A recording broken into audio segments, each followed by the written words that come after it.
दुनिया जिस दौर से गुजर रही है, जिस घर के अंदर दस्तरख्वान सज रहा है, मेरा ख्याल है कि वो इस दौर का खुशकिस्मत घर है। और हर उस घर को शुक्र अदा करना चाहिए जिसका दस्तरख्वान रात को सजता है, जिस दस्तरख्वान पर पूरे फैमिली मेंबर बैठकर खाना खाते हैं। उस घर को, उस ख़ानदान को शुक्र अदा करना चाहिए, क्योंकि बहुत सारे दुनिया में इस वक्त हालात ऐसे पैदा हो चुके हैं कि लोगों को एक वक्त का खाना भी नसीब नहीं हो रहा। तो हमें शुक्र ही अदा करना चाहिए। आज मैं बना रही हूँ भर के बैंगन, मसाले वाले बैंगन। रूटीन में हम लोगों ने आलू बैंगन सुना है, अरबी बैंगन सुना है और बहुत सारी डिशेस, बट मैं जो बना रही हूँ वो है छोटे से बैंगन, जिनको मैं मसाला भर के बनाऊंगी। छोटे छोटे से बैंगन आपने चुन चुन के लेने हैं और कोशिश करनी है कि बैंगन सख्त हों, क्योंकि जितने वो सख्त होंगे उसकी कटिंग उतनी अच्छी और स्मूथ होगी और उसके अंदर मसाला भरने में भी आसानी होगी। और एक मज़े की बात बताऊं, अगर बैंगन गला हुआ होगा, वो नरम होगा, तो यकीन मानिए उसके अंदर कीड़ा या वो ख़राब ज़रूर होगा। आप देखें, मैंने इस तरह से छोटे छोटे बैंगन लेके उसको चारों तरफ से छुरी से टक लगा ली है। और ये सिर्फ प्रैक्टिस है, आप लोगों ने कोशिश करनी है कि इसके टक बहुत अच्छे से लगे, वरना बड़े चांसेस होते हैं कि टक लगाते लगाते बैंगन बीच में से टूट जाए। उसके बाद मैंने एक प्याली में नमक, मिर्च, पिसा हुआ सूखा धनिया और थोड़ा सा आमचूरन जो है उसका जो पाउडर है वो डालकर एक मिक्सचर बना लिया। और वो जो मिक्सचर है वो छुरी की मदद से, या फिर अगर आप चाहें तो चम्मच की जो पिछला हिस्सा है उसकी मदद से, चम्मच देख लें बहुत जगहों पे इस्तेमाल होता है जी, ओहो। बहरहाल आप भी चम्मच को इस्तेमाल कर सकते हैं इन बैंगनों के अंदर मसाला भरने के लिए। मैंने ज़्यादा तो मसाला छुरी से भर लिया था, लेकिन बाद में मैं भी चम्मच पर आ गई, क्योंकि मुझे भी लगता है चम्मच की आदत पड़ गई है। तो आप लोग भी चम्मच की मदद से बैंगनों में इस तरह से मसाला भर सकते हैं।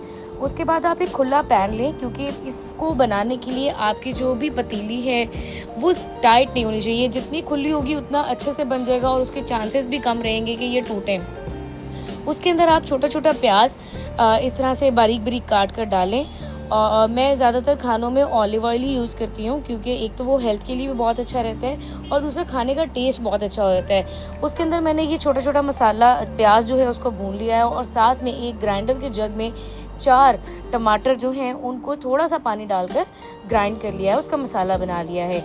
उस प्याज के अंदर मैंने हरी मिर्च, उसके बाद थोड़ा सा ज़ीरा और उसके बाद थोड़ी सी ज्वाइन, मतलब समझें कि 2 चुटकियाँ, थोड़ी सी हल्दी और ज़रा सा नमक डाल के, क्योंकि नमक ऑलरेडी हम लोगों ने बैंगनों के मसाले में डाला हुआ है, बहुत ज़्यादा चांसेस होते हैं कि इसमें नमक तेज़ हो जाए।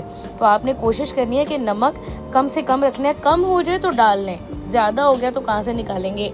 तो अब देखें कितनी खूबसूरत इसकी रंगत आ रही है।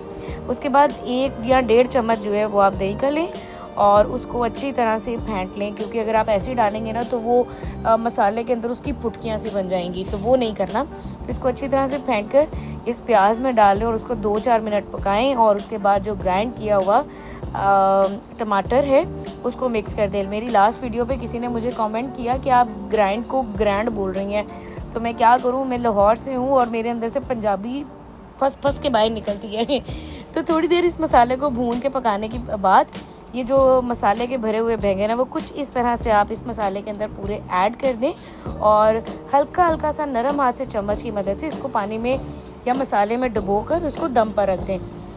अब दूसरी तरफ बनाते हैं जी चावल, चने वाले चावल, क्योंकि चने वाले चावल मेरे घर में मोस्टली लोगों को पसंद है। तो सोचा अब सादे चावल बनाने की बजाय चने वाले चावल बना लेते हैं। तो मैंने थोड़ा सा ऑयल डाला है, उसके अंदर प्याज, नमक, मिर्च, ज़ीरा और थोड़ा सा गरम मसाला डालकर और थोड़ी सी मिर्चें डालकर इसको अच्छी तरह से भून लिया है।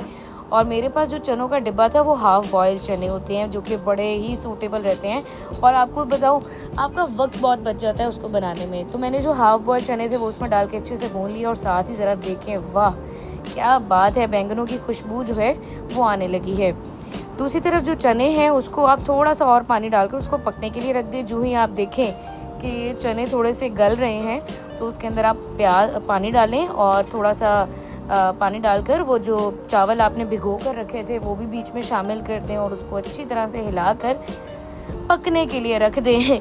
तो एक तरफ बैंगन तैयार हो रही हैं, दूसरी तरफ चावल भी तैयार हो रहे हैं। बैंगन आपने बड़े ही हल्के हल्के हाथों से जो है ना हिलाना है इसको, ताकि ना तो नीचे लगें और साथ ही जो है ये थोड़े से ना पक भी जाएं, क्योंकि बड़े ज़रूरी हैं इनका पकना।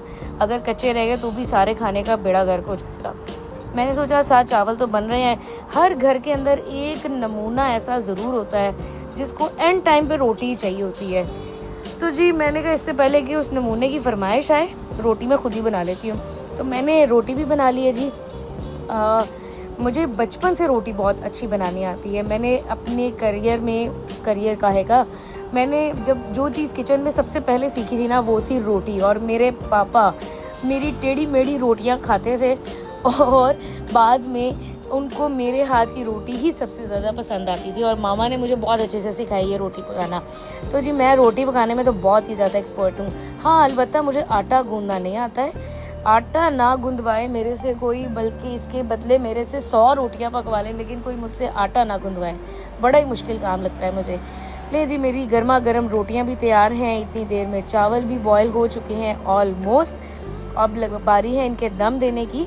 मैंने सोचा कि क्यों ना इसको हल्का सा जर्दा रंग दे दिया जाए, ताकि इसके निखार में थोड़ा सा और इजाफा हो जाए। 2 से 3 मिनट दम देने के बाद आप देखें आपके चावल इतने खूबसूरत हो जाएंगे ना, जैसे देगी चने वाले चावल होते हैं ना उस तरह से। और इसकी खुशबू भी बहुत अच्छी आएगी। खुशबू आप देखें, इसका कलर कितना अच्छा आ रहा है। तो ले जी मेरे चने वाले चावल भी तैयार हैं, और साथ में ही मैंने थोड़ा सा सलाद भी बना लिया है, क्योंकि ये टच भी थोड़ा ज़रूरी ही रहता है। आप देखिए कि कितनी जल्दी ये चावल बने और कितने खड़े खड़े चावल बने और अच्छे लग रहे हैं। दूसरी तरफ देखें कि जो बैंगन बन रहे थे दम के ऊपर, उसके ऊपर भी अब ऑयल आना शुरू हो गया है। किसी भी खाने का ये असूल है कि जब उसके ऊपर ऑयल आने लग जाए तो समझे खाना तकरीबन तैयार हो गया है। और इसके ऊपर भी ऑयल आ गया है। खुशबुएं पूरे घर के अंदर फैल रही हैं, और बैंगन चिल्ला कर कह रहे हैं कि मैं तैयार हूँ, आ जाओ और मुझे खा लो। तो मैंने भी इसको डिश आउट कर लिया है। लीजिए मेरे चने वाले चावल और मेरे गर्मा गर्म बैंगन मसाले वाले तैयार हैं।